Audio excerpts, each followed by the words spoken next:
Bonjour et bienvenue dans ce point bourse du 2 septembre 2022. Je rappelle que les informations et analyses données sur cette chaîne sont données à titre indicatif et ne peuvent pas être considérées comme un conseil en investissement. L'investissement en bourse est risqué et vous êtes responsable de tous les investissements que vous faites.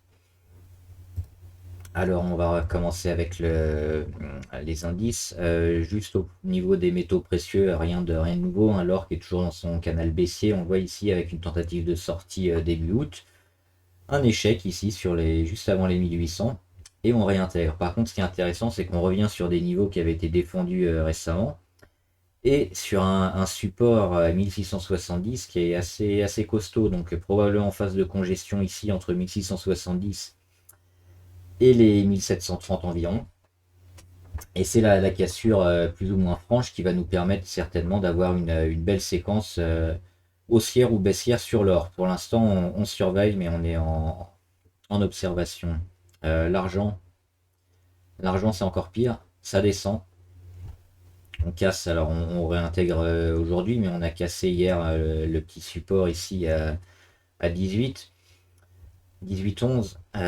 C'est négatif sur l'argent, hein. C'est négatif pour l'instant, on continue de suivre l'oblique, donc il faudra encore retravailler pas mal de temps pour retrouver un peu un niveau intéressant et favorable pendant plusieurs semaines sur l'argent. Au niveau du dos, le dos, il est alors un peu mieux aujourd'hui, hein, les marchés américains qui prennent. Alors sur le dos, on prend 1,1. À la mi-séance, on est à 32 000. C'est-à-dire qu'on est ici à peu près juste en dessous de la moyenne à 50, hein, c'est les petits pointillés jaunes. Donc en phase de rebond, mais toujours plutôt en correction, hein. On n'y va pas tout droit généralement soit vers le haut ou vers le bas. Il y a toujours des effets un peu d'élastique ou de yo-yo. Donc là, on rebondit un petit peu, mais toujours avec un biais négatif à avoir et plutôt prudent sur les marchés. Le Nasdaq, c'est la même chose. On gagne 1,13 à la mi-séance. Alors, on voit, on a travaillé ce petit support-là, mais c'est pareil.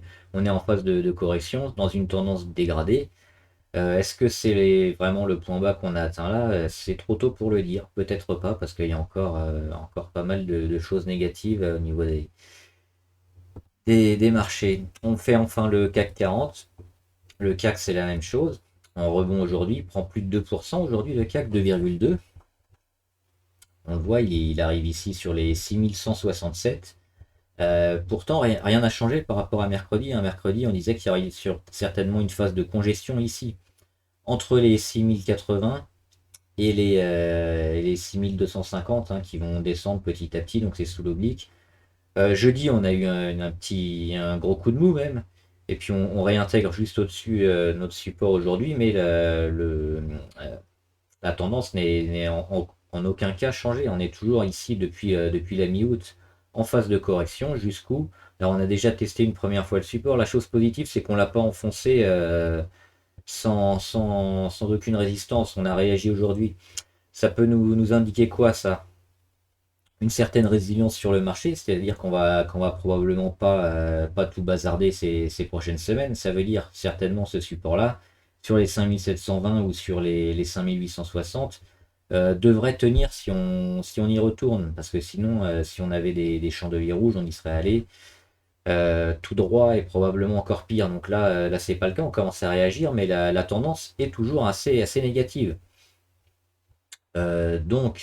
Donc attention, prudence, on va certainement regarder cette zone-là, alors à la fois avec l'oblique, le support oblique sur les 6080, mais peut-être aussi sur notre grande oblique de début d'année, hein, sur les plus hauts, qu'on a suivi pendant 6 mois, et qui nous fait comme ça, un petit triangle qui nous indique ici le niveau, probablement vers les 5950, pourquoi pas, avant de recasser vers le haut. Donc ça, c'est souvent une figure qu'on peut avoir aussi. Donc c'est le marché qui nous dira quels sont les niveaux intéressants charnières, et quand on va les casser, on pourra probablement se mettre à l'achat ou à la vente, hein, si on casse vers le bas.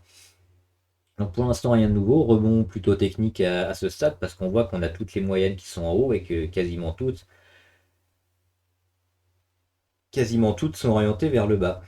Niveau indicateur, on est toujours en tendance négative, hein. Sur la MACD, on a dépassé un peu la ligne des zéros, on est en négatif maintenant, mais il n'y a pas de gros changements à part si on a encore deux, trois belles journées. Pour l'instant, on est toujours à négatif. Alors, au niveau RSI, on est quand même allé sous les 30 et on en revient. Donc ça, c'est plutôt un signe positif pour les marchés. C'est à confirmer la semaine prochaine. Donc on surveille cette grosse phase de congestion qui devrait nous permettre d'y voir un peu plus clair. Et surtout si on tient les 6100. On va regarder rapidement les actions. Alors je ferai probablement samedi ou dimanche un petit focus sur les actions du CAC 40. Donc n'hésitez pas à demander s'il y a une action en particulier sur laquelle vous êtes plus intéressé. Et aussi les opportunités un peu si j'ai le temps sur tous les marchés. ABV. ABV, on l'avait vu ici, un gros support sur ABV, c'est le support des 134 qui a fonctionné une nouvelle fois et qui relance un peu le titre. Alors là, il arrive sur une de ses premières obliques, hein, qui est plus pertinente maintenant parce qu'on a mis des nouveaux plus hauts ici au mois de juillet. Mais surtout, sa moyenne à 200, pour l'instant, on est toujours en dessous. Mais elle est ascendante, donc on est entre deux eaux. Toujours plutôt positif sur ABV, hein, on dézoome, c'est une société pharmaceutique qui fait pas mal de médicaments, assez cher, mais plutôt à la pointe. Donc c'est une boîte intéressante qui file des dividendes tous les 3 mois, hein, comme la plupart des actions US. Et là, qui après avoir beaucoup monté, commence une correction, mais une correction plutôt saine, hein. Ça arrive sur des niveaux, on a mis pas mal de temps pour retrouver la moyenne à 200, on est en train de la travailler, on est passé en dessous. On prend le support sur lequel on avait beaucoup travaillé aussi. Le support ici des 134, c'était au mois de janvier, donc au début de l'année, on le voit, on est resté longtemps. Donc c'est une vraie zone d'achat intéressante et personnellement, je trouve que c'est une très bonne action à prendre maintenant. On regarde aussi l'oblique sur les plus hauts du RSI. On n'est pas loin de casser, ça veut dire que si on casse l'oblique RSI, généralement ça précède un peu les prix. Donc on pourrait casser ensuite une ou deux séances après les prix au niveau des zones charnières. Donc ABV, c'est vraiment une valeur US intéressante à avoir dans son portefeuille probablement pour les semaines à venir. Agrogé Agrogénération, il ne se passe pas grand-chose. On travaille toujours cette zone autour des 0,1071. Donc là, on est un peu en dessous. On a pris appui sur notre support oblique. Donc on est en légère dégradation quand même. Il nous manque des volumes. C'est ça qui nous manque, hein. On est un peu orphelin des volumes qu'on avait eu courant juillet. Faut que ça reparte vers le haut. Pour l'instant, on est à la limite. Il ne faudrait pas casser franchement ici cette zone un peu en dessous des 0,9. 0,9, 0,93, sinon on sera négatif sur le titre. Les US, on les fera probablement samedi ou dimanche, n'hésitez pas à demander. On va juste faire Apple quand même, parce que c'est intéressant. Apple, c'est une des plus importantes au Nasdaq. Correction sur Apple, hein, depuis la mi-août, comme beaucoup. On corrige, on a déjà cassé la moyenne 200, et jusqu'où on peut aller. Bah déjà, on a comblé le gap, c'était attendu ici le gap sur les 157, la petite réaction, mais on n'arrive pas à casser la moyenne à 200. Ça, c'est une première indication, c'est le rebond est pas très fort. Donc, ce qui peut nous donner, comme on a vu sur l'indice CAC 40, hein, c'est la même chose, c'est la force du rebond qui nous indique un peu la suite des marchés. Et là, le rebond est pas super, donc on serait plutôt dans une continuation de la correction sur Apple. Donc sur des niveaux sur les 150 voire moins. Ça, c'est les indicateurs après qui vont nous donner plus de précision, mais a priori la tendance se poursuit. Bolloré toujours très positif, je répète pas ce que j'ai dit. Ça a donné des dividendes récemment, là on va vers le haut. L'objectif il est là, hein, sur les 5 à court terme pour Bolloré. Bipost, alors c'est à Euronext Bruxelles, je crois, c'est pas sur Paris. C'est intéressant, pourquoi? On dézoome.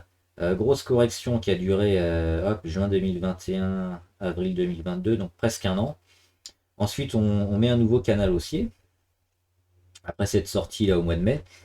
Et on a les plus hauts ici et les plus bas. Donc avec l'oblique verte sur les plus bas, la rouge sur les plus hauts, ça nous fait un petit canal haussier intéressant. Et là, on arrive sur le bas du canal. Donc c'est la porte d'entrée idéale, généralement, le bas du canal.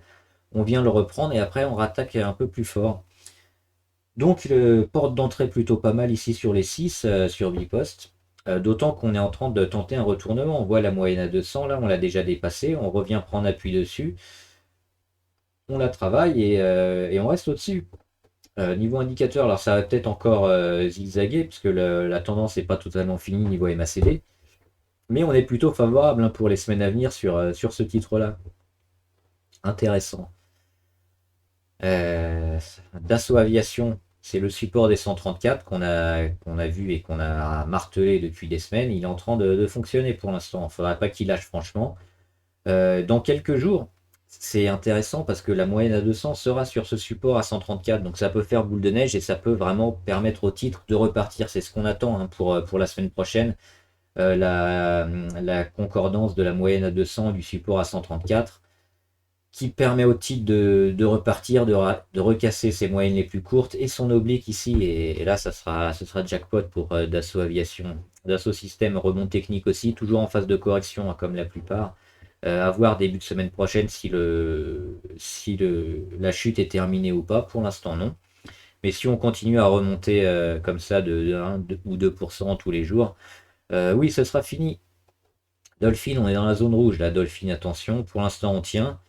Rien à dire d'autre, hein. Les volumes sont impressionnants, donc c'est ce qui nous fait croire quand même une possible hausse de Dolphin ces prochains jours. Herald, alors Herald, elle a plusieurs noms aussi, elle a Planète Média, je crois. C'est ALPLA, hein, donc ouais, ça doit être Planète Média, je crois, sur les brokers. Alors c'est risqué, c'est moins d'1 euro, c'est un peu spéculatif comme valeur, mais ça se tente. Pourquoi? Parce que graphiquement, on est aussi très bien. On a fait quasiment un an de correction. Et on commence à mettre aussi un canal haussier nouveau depuis quelques semaines, après avoir confirmé le support ici sur les 0,67, qui avait déjà tenté 1 an et demi en arrière. Donc ça, c'est généralement des configs qui s'achètent, hein. On casse l'oblique sur les plus hauts, l'oblique descendante. On a marqué un petit support. Et puis surtout, ce qu'on peut voir aussi en zoomant, c'est une grosse perte de volatilité. Regardez ici, les chandeliers, ils deviennent de plus en plus petits. Et on va de moins en moins haut et pareil, de moins en moins bas. Donc ça, c'est un phénomène d'accumulation. Et généralement, il va se passer quelque chose sur ce genre de titre. Alors, quand on a un peu ce genre de config, ça part plus souvent vers le haut que vers le bas. On peut avoir aussi une chute vers le bas, hein, c'est pas exclu. Mais ce genre de config, si on dézoome, qu'on voit qu'on a déjà marqué pas mal d'étapes importantes pour, alors pas en vue d'un retournement, mais déjà stopper l'hémorragie puis commencer à construire quelque chose, c'est pas mal. Et puis avec la perte de volatilité, ça s'achète nettement, hein. Il devrait y avoir pas mal de pics de volume pour les prochaines semaines. Euh, Eurobio, c'est mauvais, on revient sur le support à 17,67, mais on a cassé surtout cette zone-là, hein, cette zone des 18, on en parlait. C'était un peu une zone charnière, donc moi j'aurais tendance à oublier le titre. On peut lui laisser encore le bénéfice du doute lundi sur son support à 17,6, mais si on ne le tient pas, ça va devenir compliqué. Eurofin, c'est pareil. Eurofin, on tentait le support, je crois que j'en avais déjà parlé ici sur les 71. Il a lâché, 69, lâché également, donc on va oublier. La FDJ, toujours bien, je répète pas ce que j'ai dit. On continue de suivre l'oblique ici. Il faudra s'en affranchir et probablement construire autour des 32. Graphiquement, il n'y a rien de nouveau sur la Française des Jeux, donc on ne va pas passer beaucoup de temps dessus. Greenvolt, il y avait une période de surchauffe ici, on le voit entre les 9,7 et les 10,7. Zone de surchauffe, là on repasse dans une zone un peu plus normale sur Greenvolt. C'est ici, ça serait intéressant d'acheter sur les 8,16 si on y retourne. Ou un peu avant, pourquoi pas, ça pourrait repartir, mais je pense que si on regarde les graphiques au niveau de la MACD du RSI, on va certainement aller plus bas. Et plus bas, c'est ici sur les 8-10. Et sur les 8-10, ça peut valoir le coup de se replacer. On verra où en seront les indicateurs, mais c'est probablement une belle zone d'achat parce qu'elle a réussi nettement son introduction et qu'elle fait de belles choses depuis 2 ans, Greenvolt. Et Hermès, elle est pareil, en rebond technique aussi. Alors moi, j'ai vendu sur objectif. L'objectif, c'était combler le gap sur les 1241. Donc j'étais en short, on comble le gap, je prends mes profits. Alors c'est pas impossible qu'elle recasse à nouveau ces 1241, mais on verra. À suivre.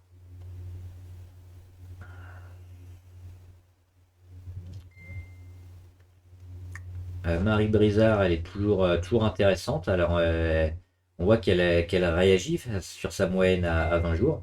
On attend un nouveau pic hein, sur Marie Brizard. Pour l'instant, il n'y a rien. Mais ce genre de config, après avoir explosé comme ça une première fois, on a souvent une nouvelle explosion. Alors, on va surveiller aussi les Bollinger qui sont en train de se rapprocher. Et si on rattaque un peu le haut ou le bas, on aura certainement une indication pour la suite, hein. Pour l'instant, c'est encore trop éloigné. Mais dans quelques jours, courant de la semaine prochaine, on va voir ça.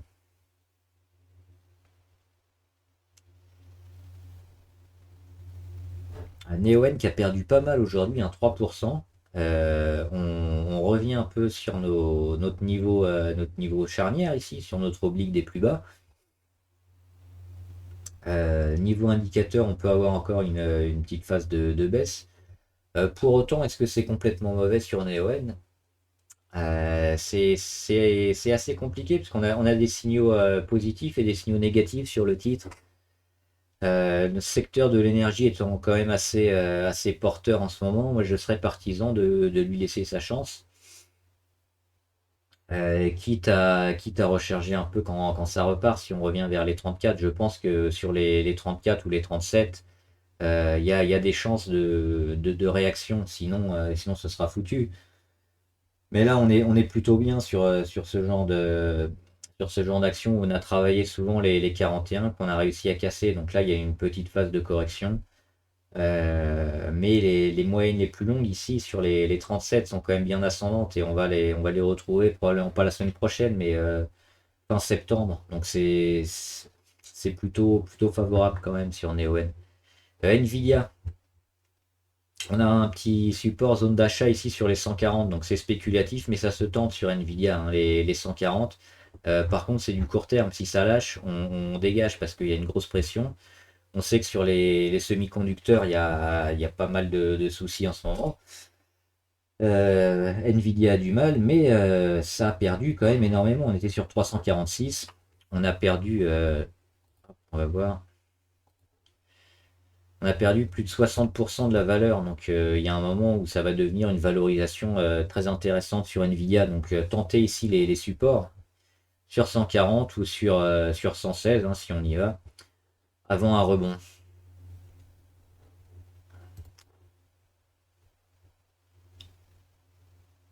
Société Générale. Alors, Société Générale, il y a eu un broker, genre c'est lequel? C'est Bank of America qui a relevé l'action avec un objectif de cours à 35 euros. 35 euros, c'était ici, c'était son plus haut. Forcément, l'action a explosé, on prend presque 5% sur Société Générale. On est toujours bon, hein, rien à dire, dans du court terme, moyen terme, long terme, plutôt intéressant. On a cette zone quand même des 24-26 qu'il faudra casser pour donner une belle dynamique, mais sinon en dessous c'est des belles zones d'achat. Tesla toujours négatif, toujours en short sur Tesla, rebond technique hier et aujourd'hui. Quoique aujourd'hui on est même légèrement négatif. L'objectif toujours pareil sur Tesla, les 260, hein, négatif sur Tesla. TF1 négatif aussi, pourquoi? Parce que le support qu'on jouait, il a lâché. Il a lâché ici les 6,26. Il a lâché hier. Donc on oublie TF1, grosse pression baissière. On retourne sur notre canal baissier. C'est mauvais. Teravens, ça peut partir d'un moment à l'autre. Teravens, c'est spéculatif, c'est une biotech. Ça se tente. Petite ligne, mais on peut avoir de gros pourcentages. Veolia intéressant parce que c'est le support qui fonctionne, le support des 21,79. Travaillé énormément au mois de février 2021. On a méché dessus au mois de mars de cette année. On le retravaille cet été, au début de l'été. Et là, on y revient fin août, début septembre. On retravaille. Veolia, c'est aussi assez porteur. On casse la courbe de fin d'hémorragie. La droite, pardon, de fin d'hémorragie. Sur les indicateurs, on commence à avoir un tassement quand même de la MACD. Ça fait pas mal de choses positives sur Veolia qui semble en avoir terminé avec sa correction. Donc, porte d'entrée idéale ici sur les 21-22. Et Worldline, toujours bon, hein. Worldline, pour du court terme, du moyen terme, du long terme, on l'avait dit ici avec ce beau chandelier ici, entre 41 et 44, c'est une zone d'achat, éventuellement un petit gap entre les 37 et les 38. Donc le gap des 37-14, si on y revient violemment, faudra acheter. Et sinon, Worldline, on est très positif. On va faire rapidement les valeurs abonnées. BASF. BASF, on est en phase de congestion ici sous l'oblique, un support à 39,3 et l'oblique sur les 43 qu'il faudra casser. Mais même si on casse, il y aura encore pas mal de boulot parce qu'on a une grosse phase de grosse pression baissière sur le titre. Donc je serais pas encore à investir sur BASF, même si on casse les 44, hein. Il faudra quand même pas mal de travail et de bonnes nouvelles avant de se mettre à l'achat sur ce titre. Enogia, je sais pas comment on prononce. Bah c'est pareil, on a l'oblique ici, on a la petite zone de travail, le support en dessous. Entre les deux, c'est du zigzag. Alors, il y a des pourcentages intéressants à avoir, hein, sur le titre, mais c'est aussi assez dangereux. Pour l'instant, il faut attendre que ça construise plus et que ça vienne taper ici l'oblique et que ça le casse pour se mettre à l'achat. Sinon, il n'y a pas grand-chose à faire. Les volumes sont intéressants. On a eu déjà un pic de volume en avril. On est à nouveau dans un pic de volume. Donc ça peut être intéressant. Mais ce qu'on regarde, l'introduction ici, c'est moyennement passé, parce qu'on est resté sur le cours. Et ensuite, on a descendu. Et on n'a fait que descendre. Donc ça, c'est négatif. Groupe SFPI. On a le petit support ici, des 2,43, voire des 2,53, hein, qu'il faut tenir. Mais pour l'instant, on le voit, on est vraiment dans la construction. Et il y a pas de catalyseur, il n'y a rien du tout sur le titre. Donc il n'y a pas de signal qui nous indique comment le titre va se comporter. Ce qui est intéressant, c'est de voir ici cette courbe de la moyenne à 200 qui est en train de se rapprocher, toutes les moyennes. Donc quand elles vont être rapprochées, ça va mettre certainement encore pas mal de temps, hein, probablement 1 ou 2 mois. Là, groupe SFPI risque de devenir intéressant. Donc à la fin de l'année, c'est le genre de titre qui va se surveiller. Mercedes-Benz, toujours en phase de grosse dégradation, hein, depuis les 103. On a perdu la moitié de la valeur, hein. On était à plus de 100, on est allé à 50. Et qu'est-ce qu'on fait depuis? On n'arrive pas à casser, franchement. On va chercher la moyenne à 50, mais après on la recasse à la baisse. C'est négatif. Il faut vraiment aller plus haut, autour des 60, et puis les tenir un peu dans le temps pour retrouver un peu de vert. Les volumes, deux trois pics de volume, mais c'est pas vraiment significatif sur le titre. Publicis, il faut casser les 52 et en dessous on est dans le triangle, mais on est dans la zone de travail, hein. Entre 45 et 52, ça va travailler. Il faut aller vers le haut pour que ce soit positif. En dessous, c'est pas bon. On a éventuellement une zone de support sur les 41, 42 à jouer si on y retourne. Rheinmetall, on a cassé les 171, signal de vente. Ici, on était dans un range 171, 220. On voit qu'on le casse avec un gros chandelier qui est franchement dégueulasse. Confirmation le lendemain, on n'arrive pas à recasser après. Ce genre de truc, il faut vendre immédiatement, hein, quand on a ça. Ça, c'est un signal de vente énorme. Donc après, pareil, hein, on part en escalier, on attaque la moyenne à 200, on n'arrive même pas à l'attraper. L'objectif, c'est peut-être ici, hein, les 100 pour Rheinmetall. Sanofi, rien à dire sur Sanofi, on travaille toujours le support des 81, 82. Il faut que ça travaille, mais plutôt négatif sur Sanofi. On rappelle qu'il y a des procès en cours aux États-Unis ou prévus qui sont pas forcément très bons pour Sanofi à cause d'un médicament. Donc, grosse perte, grosse chute. Attendre que ça continue, on va peut-être aller un peu plus bas, hein. Et puis quand ce sera tassé, dur à dire, se remettre à l'achat. Mais pour l'instant, c'est pas le meilleur des moments. C'est encore risqué, hein. Ça peut repartir, mais il faut mieux laisser le temps, laisser plusieurs semaines, voire plusieurs mois, et se remettre à l'achat avec une certitude de gain un peu plus élevée. Schneider Electric, c'est assez moche, Schneider. On a cette moyenne à 200 qui est en train d'englober tous les cours, hein, et qui est en train de se retourner à la baisse. Ça, c'est mauvais. Les zones pivots, on les casse une à une sur Schneider. Il n'y a pas grand chose à faire. On peut éventuellement jouer le support ici sur les 107. Et même ce support-là, on n'est pas très rassuré. Score. Alors Score, ils ont fait quoi aujourd'hui? Ils ont réussi à casser leur oblique de fin d'hémorragie. Donc ça, c'est une première bonne nouvelle. On va peut-être mettre un petit support ici, euh, sur les plus bas. Mais les plus bas, ils sont assez récents, hein. Ils datent seulement du 24 août. Donc il faudra attendre au moins un mois, hein, 24 septembre, à la fin du mois, pour voir si score redevient intéressant, si on tient encore ce niveau et qu'on n'y retourne pas à la fin du mois et qu'on a réussi à casser les 18. Oui, on pourra tenter score, mais là, c'est pas bon. C'est trop dangereux, on évite. Voilà, n'oubliez pas de mettre les valeurs du CAC 40 qui vous intéressent pour la vidéo de demain ou après-demain.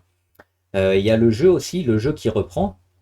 Donc mettre une valeur du CAC à la hausse et une valeur du CAC à la baisse pour la semaine prochaine. Prix d'achat ce soir, prix de vente la semaine prochaine. Et le jeu du CAC 40 aussi, j'ai pas regardé, je donnerai le résultat demain ou après-demain. En attendant, n'hésitez pas à vous abonner à la chaîne, hein, à partager aussi cette vidéo ou à la liker, ça fait toujours plaisir, ça encourage à continuer et à mettre en commentaire toutes les valeurs qui vous intéressent ou des questions sur la bourse ou le trading, j'y répondrai. Bon trade, à plus!